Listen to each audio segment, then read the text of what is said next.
नमस्ते दोस्तों, welcome to podcast of heroes. ये फाइनेंशियल एडवाइजरी इंडस्ट्री के हीरोज हैं। ये वो लोग हैं जो कि ज्यादा इनको कोई ज्यादा लोग जानते नहीं है, बट ये मिडिल क्लास लोगों के साथ बैठकर उनकी फाइनेंशियल सक्सेस ब्लूप्रिंट बनाते हैं और उन लोगों को फाइनेंशियली एजुकेट करते हैं जो लोग अपने पैसे पे हार्डवर्क करते हैं। तो आज हमारे साथ हैं विजय शैलेंद्र जी। विजय शैलेंद्र जी बहुत सालों से इस इंडस्ट्री में हैं और बहुत अच्छा एसेट अंडर मैनेजमेंट भी है और बहुत अच्छे तरीके से क्लाइंट को रिटेन भी करते हैं।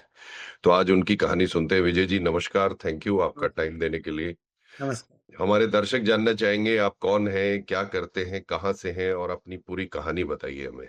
नमस्कार सर, मैं जयपुर से बिलोंग करता हूँ और मेरा नाम वैसे तो शैलेंद्र सिंह है, लेकिन जी इंडस्ट्री में मुझे विजय शैलेंद्र के नाम से ज्यादा जानते हैं, जी। क्योंकि मेरे साथ जो विजय लगा हुआ है वो मेरी मिसेज के नाम से है और मेरी पूरी एजेंसी में मुझे विजय शैलेंद्र के नाम से ही जानते हैं। वेरी और गुड। इसके अलावा मैं एजुकेशन फील्ड से भी हूँ।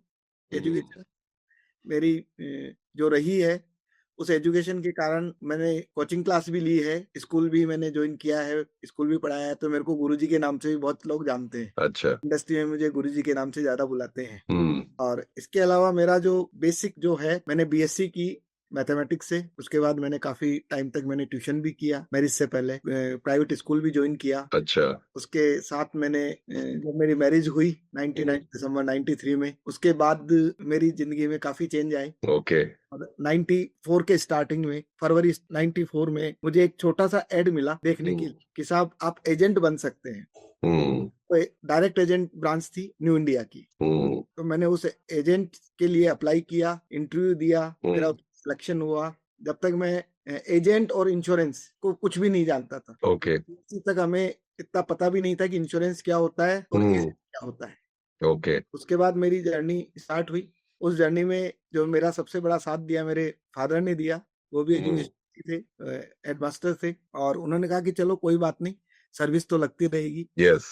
लेकिन ये भी काम करके देखो। तो उन्होंने मुझे काफ़ी सपोर्ट किया और उसके बाद धीरे-धीरे मैंने एजेंसी जो न्यू इंडिया से स्टार्ट की। आज न्यू इंडिया का तो नहीं करता काम, लेकिन जो मैंने न्यू इंडिया से स्टार्ट किया, और उसके बाद मुझे एलआईसी से एक ऑफर लेटर आया कि साहब आप एलआईसी के एजेंट बन जाओ। ओके। तो मई 94 के अंदर मेरे पास ऑफर लेटर आया। ऑफर लेटर के लिए मेरे को ये कहा गया कि आप गांधीनगर आ जाएं। ओके। जयपुर में गांधीनगर है, तो वो हमारे डीओ साहब वहाँ रहते थे, तो उन्होंने मेरे को वहाँ बुलाया। मेरे को पूरा ओके। एलआईसी का पूरा पार्ट समझाया कि कैसे एलआईसी की जाती है, क्या होती है, क्या इनकम होती है। बहुत जी बड़े जी। भी दिखाए। हाँ। और फिर मैंने आकर के पापा से बात की, उनको बताया। उसके बाद उन्होंने हम्म कहा कि ठीक है, ये भी करके देखो। तो उसके बाद मैंने इंश्योरेंस की एजेंसी ली। इंश्योरेंस की एजेंसी लेने के बाद उन्होंने केवल फार्म भरवाया था मेरे से, और ये कहा कि आपको मैं बुलाऊं जब आ जाना। उस समय फोन बहुत कम हुआ करते थे, तो लैंडलाइन फोन था मेरे भी यहाँ उस अच्छा। जगह। तो उस समय फिर उनका एक दिन कॉल आया कि आपका लाइसेंस आ गया है और आप डेर के बालाजी, जो यहाँ मेरे घर से 15 से 20 किलोमीटर दूर था उस टाइम ओके। पे। तो ओके। आपको, तो मेरे को ये पता ही नहीं था कि एजेंसी वहां मिलेगी क्या।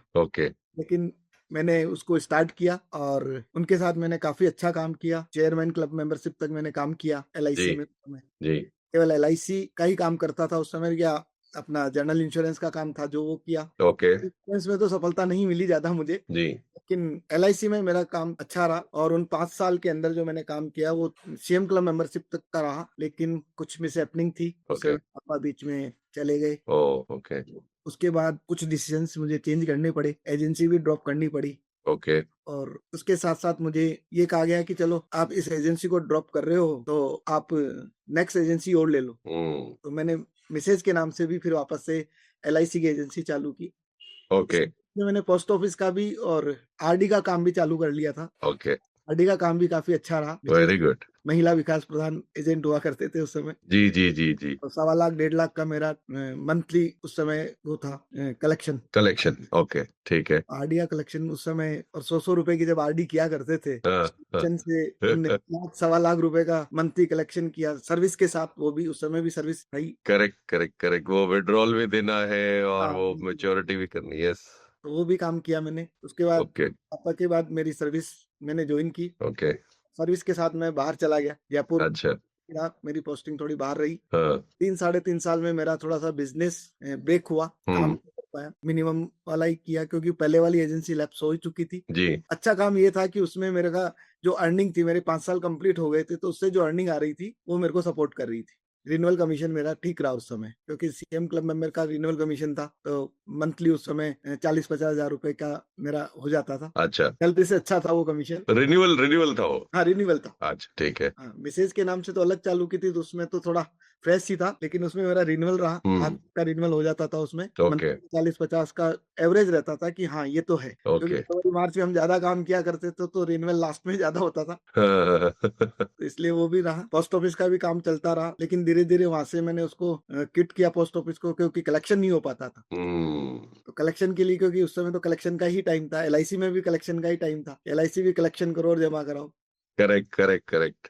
तो इसलिए वो कलेक्शन का टाइम रहा, तो मंथली वाला वो जो सेगमेंट था वो नहीं हुआ। फिर हम्म, उसको मैंने ड्रॉप किया, लेकिन उन पार्टीज़ को मैंने वो सर्विस दी कि ड्रॉप करने के बाद भी, एजेंसी कंटिन्यू नहीं रहने के बाद भी, हम्म, मैंने उनको उनकी पूरी आरडी जब तक चली, मैच्योर हुई, हम्म। तक मैंने उनको सेवाएँ दी, और उसका लाभ आज भी मुझे मिल रहा है। Very good. इसके साथ में मैंने बीच में मेरा यूटीआई का काम भी चालू किया था, लेकिन यूटीआई का काम बीच में सफ़र हो गया, एजेंसी लेना भूल गया वापस से। अच्छा, दोबारा से कोड लेना पड़ा, और उस अच्छा। कोड के लिए घरवालों को तैयार करना और उनको वापस से पढ़ाना। वो भी पोस्ट ग्रेजुएट है, लेकिन मार्केट समझाना उनके लिए बहुत टिपिकल था। हम्म। तो उनके नाम से वापस से कोड लेने में मेरे को 2.5 से 3 साल लग गए, और उस समय एग्ज़ाम काफ़ी टफ था एमएफ का। जी, तो जी, जी। उनको फिर एमएफ कब आया आपके जीवन में, म्यूचुअल फंड? सर, एमएफ आया मेरे पास 2004 में। 2004 में हमने एमएफ किया, तो वहां से शुरू कर दिया काम करना। बिल्कुल सर, वहाँ तो से ये मैंने। उन्हीं क्लाइंट्स को समझाया है जिनके जो क्लाइंट थे, या कुछ नए ढूंढे? नहीं सर, वही क्लाइंट थे मेरे। वही क्लाइंट थे, पर डिफिकल्टी नहीं आई म्यूचुअल फंड समझाना थोड़ा? मतलब 2004 में तो वैसे भी फाइनेंशियल जागरूकता म्यूचुअल फंड के बारे में कम हो रही होगी। आई अच्छा। तो थी सर, लेकिन हाँ, धीरे-धीरे उनको समझाते रहे, हाँ, हाँ। और पार्ट टाइम ही काम कर रहा हूँ आज तक भी। अच्छा, तो अभी एयूएम कितना हो गया है म्यूचुअल फंड में? सर 50 करोड़ के करीब है। 50 सीआर के करीब है, और ये तो मार्केट के उथल पुथल के बावजूद। Very good. जी। बहुत बढ़िया। तो ये पार्ट टाइम में, आप पार्ट टाइम में कैसे मैनेज कर लेते हो? इंश्योरेंस भी, वो सेवाएं भी, और म्यूचुअल फंड भी पार्ट टाइम में कैसे करते हो सर? सर, सैटरडे संडे का ही काम देखा मैंने। सैटरडे अच्छा। तो पहले स्कूल में था, जब तो नहीं मिलता था, हाँ। ऑफिस वाला जब मिला, लेकिन संडे संडे के अंदर ही ये सारा काम किया हुआ है। ओह वाह! तो कई लोग जो एक्सक्यूज देते हैं ना कि भाई साहब मेरे पास ये नहीं है, मेरे पास वो नहीं है, यहाँ पर आप देख सकते हो लोगों के पास, आप इच्छा करो तो कर सकते हो। बिल्कुल, बिल्कुल। सर, ये अकेले करते हो या कोई, अभी तो मुझे पता है बिटिया साथ दे रही है, या इससे पहले कोई स्टाफ था, कैसे करते थे? नहीं सर, आज तक स्टाफ नहीं रखा। बीच में रखने अच्छा, की कोशिश करी, लेकिन 1-2 ने कुछ कलेक्शन के अंदर मेरे को प्रॉब्लम दी। उसके प्रॉब्लम बाद नहीं। से फिर मैंने उनको हटा ही दिया। ओके, कैश ठीक है। कलेक्शन आता था तो थोड़ा-सा प्रॉब्लम रही, कि आज मेरे को घर पे काम था, इसलिए 5,000 रुपए रख लिए, कल दे देंगे, परसों दे देंगे। तो अ, धीरे-धीरे वो ठीक नहीं रहा, तो इसलिए मैंने उनको क्विट कर दिया कि नहीं ठीक है, मैं अकेला ही देख लूँगा। Very good. तो अभी अभी जो, मतलब आप 2025 से I think you are going towards digital, तो उससे पहले मतलब ये बिटिया को कन्विंस किया या वो खुद आ गई? मैं ये जानना चाहता हूँ, क्योंकि मेरी भी बिटिया है, तो मैं ये जानना चाहता हूँ ये कैसे उनको आपने रुझान दिलवाया? सर, ये जर्नी तो मेरी चल ही रही थी इंश्योरेंस की। हाँ, ये मेरा साथ में चल ही रहा है, हाँ, मेडिकल हाँ। काम भी है। मैंने एमएलएम भी काफ़ी किया है, जी, जी, जी, जी, लीडरशिप मैंने की है, जी। लेकिन उसमें केवल एक यही देखने को मिला कि जब तक हम उनके पीछे दौड़ते हैं, तब हुँ, तक वो काम करते हैं। राइट। और उनसे थोड़ा-सा ध्यान हटाया, और वो भी गायब और हम भी गायब। तो फिर मैंने वापस से ये सोचा कि चलो अपना जो काम, जो पुराना काम है, उसी पे क्यों नहीं फ़ोकस किया जाए, जब अपने को अकेले को ही दौड़ना है। True, true. तो इसलिए अकेले दौड़ते हुए फिर इंश्योरेंस को वापस से मैंने लाइव किया। मेरा एक सबसे ज़्यादा पॉपुलर मेरी डिमांड थी टर्म प्लान की। टर्म प्लान की, अच्छा। तो वो एलआईसी में मैं दे नहीं पा रहा था। हाँ, वो क्लाइंट ठीक है। क्लाइंट थोड़े से खुश नहीं थे उससे। जी, वो मेरी सर्च में भी था, 1-2 बार मैंने मेरा प्रूडेंट के साथ भी कोड था। अच्छा, उनके साथ भी मैंने टर्म इंश्योरेंस किया, लेकिन कुछ सफलता ही नहीं मिली वहाँ भी। ठीक है। लेकिन एक बार ऐसे ही कहीं जा रहे थे, हाँ। हम गए थे श्री माधोपुर, जी, जी, जी। रणथंभौर, सिद्धिविनायक। तो वहाँ से मेरे को उन्होंने कहा कि आप है ना टाटा में आ जाओ। तो मैं कि ठीक है। टाटा में क्या है? इंश्योरेंस देखा हुआ तो था उनका, लेकिन हाँ, उन्होंने मेरे को टर्म प्लान काफ़ी अच्छा समझाया, हाँ। और वो मेरे को यूलिप के साथ मेरे को काफ़ी अच्छा लगा, क्योंकि हुँ। म्यूचुअल फंड के एडवाइज़र हैं। ट्यूलिप ट्यूलिप जो टर्म प्लस यूलिप। यूलिप, हाँ? हाँ, हाँ। ये कॉन्सेप्ट अभी कुछ साल पहले ही आया। बिल्कुल, तो ये मेरे को भी अच्छा लगा। मैंने वापस से इसको चालू किया, लोगों को बताया।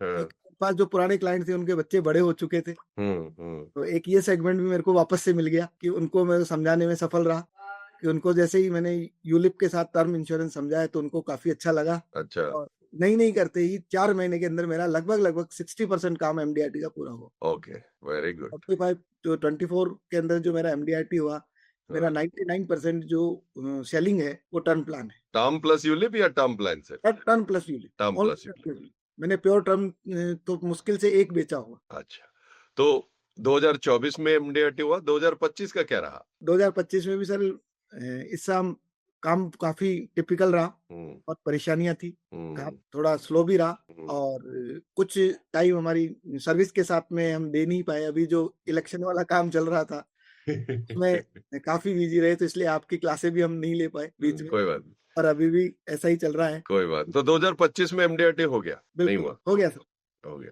तो 2025 में ओवरऑल जो इन्वायरमेंट देखा आपने या जो भी है, अगर दो लर्निंग आपको बतानी हो, क्योंकि बहुत सारे यहाँ पर ना इंश्योरेंस, म्यूचुअल फंड और फाइनेंशियल एडवाइजर देख रहे होंगे इस वीडियो को, जी। तो दो ऐसी क्या लर्निंग आपने सीखी 2025 की जो आप आगे लेके जाना चाहेंगे? सर 2025 की मेन लर्निंग तो यही है कि क्लाइंट के साथ आप फेथ रखें, ना, उसको गुमराह ना करें। गुमराह ना। जब भी आपके क्लाइंट बने रह सकते हैं। आज 30 साल से जो क्लाइंट मेरे बने हुए हैं, जी वो भी जी। नए क्लाइंट देते हैं। वो इसीलिए करेक्ट। देते हैं कि गुमराह नहीं किया। ये नहीं गुमराह नहीं। कॉन्फिडेंस ही करना है। हम्म। कोई कुछ किया है, कभी कह कर के ही किया है कि सर आज मेरा टारगेट है, इसमें आपको कुछ मेरी हेल्प करनी होगी। ओके। तो उन्होंने हेल्प भी की है और उसी के बेस पे मेरा सारा काम हुआ। हम्म। गुमराह नहीं करने के कारण ही ये मिलता है। Very 30 good. साल से उनकी पॉलिसियाँ भी मैच्योर हुई है, म्यूचुअल फंड्स के भी हमने उनको रिटर्न्स दिए हैं, मेडिक्लेम में भी उनको क्लेम्स दिलाए हैं। हाँ हाँ। तो बिलीव जो है उनका, वो हमारे साथ है।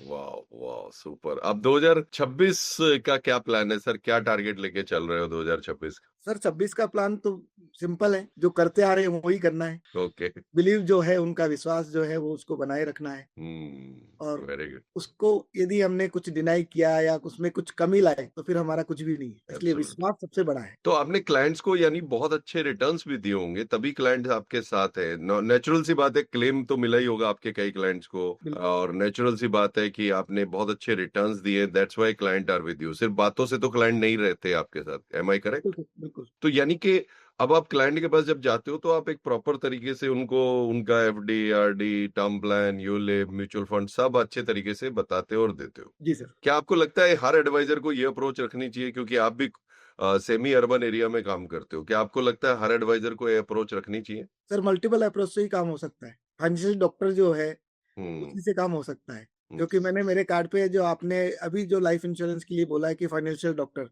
मैंने फाइनेंशियल एडवाइजर ही लिखवा रखा है, एजेंट है ही नहीं मेरा। Very good. आप तो हो भी फाइनेंशियल एडवाइजर, काफी समय से आप लोगों को एडवाइस कर रहे हो। जब तक आपके पास म्यूचुअल फंड नहीं था, आप एफडी, आरडी पोस्ट ऑफिस से कराते थे। जब म्यूचुअल फंड आ गया तो आपने वो भी आपने काइंड ऑफ थाली बना दी कस्टमर के लिए। जी sir. Very nice sir, very nice. ये आगे आने वाले 3-4 साल आप क्या देखते हो, कहाँ जाएगी ये इंडस्ट्री? एक एजेंट का क्या होगा आपके हिसाब से, क्या लगता है आपको? सर एक तो डिमांड जो है टर्म इंश्योरेंस की सबसे अच्छी है। टर्म इंश्योरेंस की सबसे अच्छी है। टर्म चाहे आप यूलिप के साथ दें या जी सिंपल दें, इसकी जी। डिमांड काफी अच्छी है। बस आपको उसको समझाना आना चाहिए कि हम्म। टर्म क्यों लेना चाहिए। बाकी म्यूचुअल फंड इंडस्ट्री काफी अच्छी है, जी। काफी अच्छा ग्रोथ कर भी रही है और एफडी और इनमें जो रिटर्न्स है वो इन्फ्लेशन बीट नहीं कर पाते हैं। हम्म। इसलिए और म्यूचुअल फंड में जो इनकम है, उनकी जो अर्निंग है वो काफी अच्छी है। फ्लेक्सिबिलिटी है, म्यूचुअल फंड की फ्लेक्सिबिलिटी और कहीं नहीं मिल पाती। आपको जब चाहिए जितना निकालना, जितना विड्रॉ करना है वो कर सकते हैं। एसडब्ल्यूपी कर सकते हैं, एसटीपी कर सकते हैं, सारे उसमें ऑप्शंस हैं। सुपर छोटे सुपर। बड़े सब ऑप्शंस हैं। Very good, fantastic. और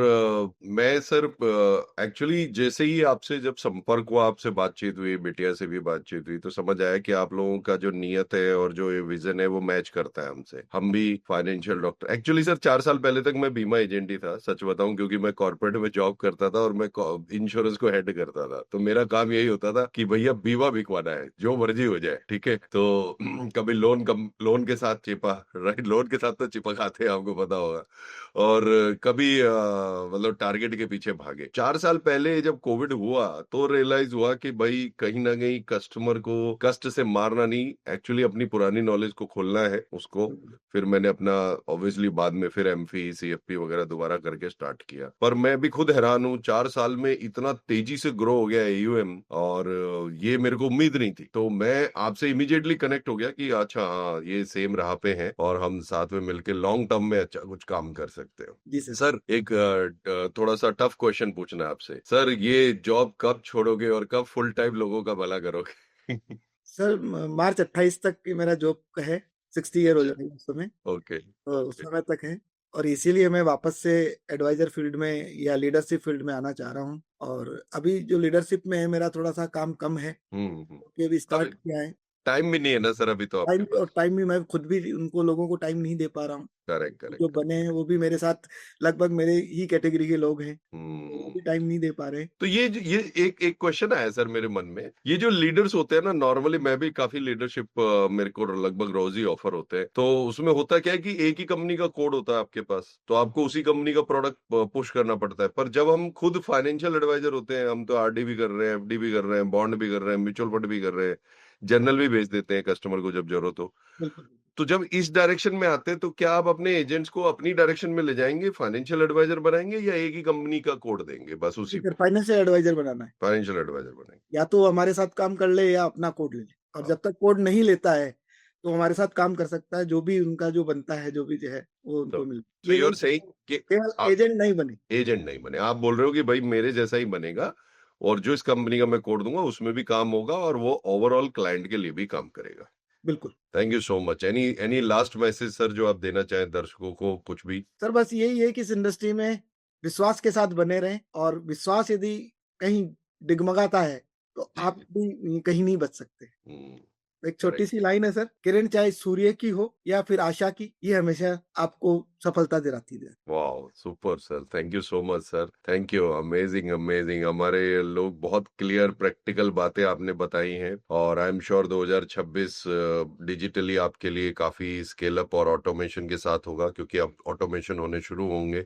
अभी जनवरी फरवरी मार्च में मैं आपको ज्यादा तंग नहीं करूंगा, पर अप्रैल ऑनवर्ड्स जो ऑटोमेशंस है वो आपके साथ और बिटिया के साथ बैठ के वो सारे कंप्लीट करने हैं, ताकि आपको जो स्केल मिल सकता है बिल्कुल। वो स्केल आप उसका लें। सो बहुत बहुत धन्यवाद सर यहाँ आने के लिए, और बहुत बहुत धन्यवाद इस इंडस्ट्री पे बार बार जाकर ट्रस्ट करने के लिए, और क्लाइंट की जरूरत को पहले रखने के लिए एक स्पेशल धन्यवाद। Thank you sir. Thank you sir. Let's take a picture. Thank you so much sir. I will publish this and I will let you know. Sir ये पब्लिश कब होगा? जी सर, एक से ये